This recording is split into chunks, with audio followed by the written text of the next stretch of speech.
இத்தனை நாள் நம்ம பட்ட எல்லா கஷ்டத்துக்கும் விடிவு காலம் வழி காட்டக்கூடிய நாள் அப்படின்னு பாத்தீங்கன்னா இந்த மகா கந்த சஷ்டி பெருவிழாவினுடைய 5வது நாள் தாங்க.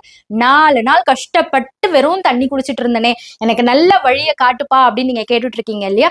இந்த 5வது நாள் வேல் வாங்கி அவருக்கு எல்லா அபிஷேகமும் பண்ணலாங்க. மொத்தம் 38 அபிஷேகம் இருக்கு. அக்கா என்கிட்ட அவ்வளவு வசதி இல்லைன்னா உங்ககிட்ட என்னென்னலாம் இருக்கோ அத்தனையுமே அபிஷேகம் பண்ணலாம். முதல் முறையா வேல் அபிஷேகம் பண்ண போறீங்கன்னா நாளைக்கு கரெக்டான நாளுன்னு கூட சொல்லலாம். முருகரே வந்து சூரசம்ஹாரம் பண்ணலாமா மன்னிப்பு கொடுக்கலாமான்னு யோசிச்சுக்கிட்டே இருக்கும் போது பார்வதி தேவி வந்து இந்த சக்தி வேல் நீ போய் வெற்றியோடு திரும்பிட்டு வா, சம்ஹாரம் பண்ணு அப்படின்னு சொல்லி ஒரு கிளாரிபிகேஷன் கிடைச்ச நாள், உத்தரவு கிடைச்ச நாள் இந்த 5வது சஷ்டி அன்னைக்கு தான். நம்ம எதுக்காக வேண்டிக்கிட்டு இருந்தோமோ அந்த வேண்டுதலுக்கு நாளைக்கு ஏதோ ஒரு ரூபத்துல ஒரு டிவில பாட்டு பாடும், இல்ல யாரோ ஒருத்தர் பேசுவாங்க, கோவில்ல யாரோ பேசுவாங்க, அது நமக்கான பதிலா இருக்குமா, அந்த தெளிவு நம்மளுக்கு கிடைக்குமா?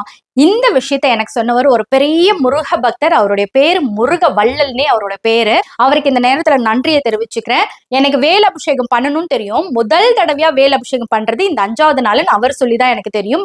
இந்த தெளிவு கிடைக்கும், அசரீரி மாதிரி நம்மளுக்கு சில விஷயங்கள் புரியுன்றதையும் அவர் தான் சொன்னாரு. நாளைக்கு கந்த சஷ்டி கவசத்தோட சேர்த்து வேல் மாறலையும் மறக்காம படிச்சிருங்க.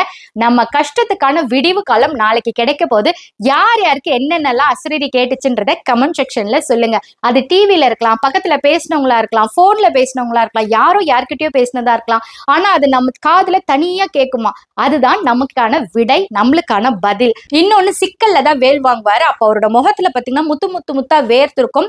இதை இன்னைக்கு வரைக்கும் எந்த சயின்டிஸ்டும் எப்படி இது நடக்குதுன்னு கண்டுபிடிக்கவே முடியல. அதுதாங்க முருகருடைய மிகப்பெரிய சக்தி, பார்வதி அம்மனுடைய வரமும் கூட. நமக்கு என்ன வரம் கிடைக்குதுன்னு பார்க்கலாமா? முருகா!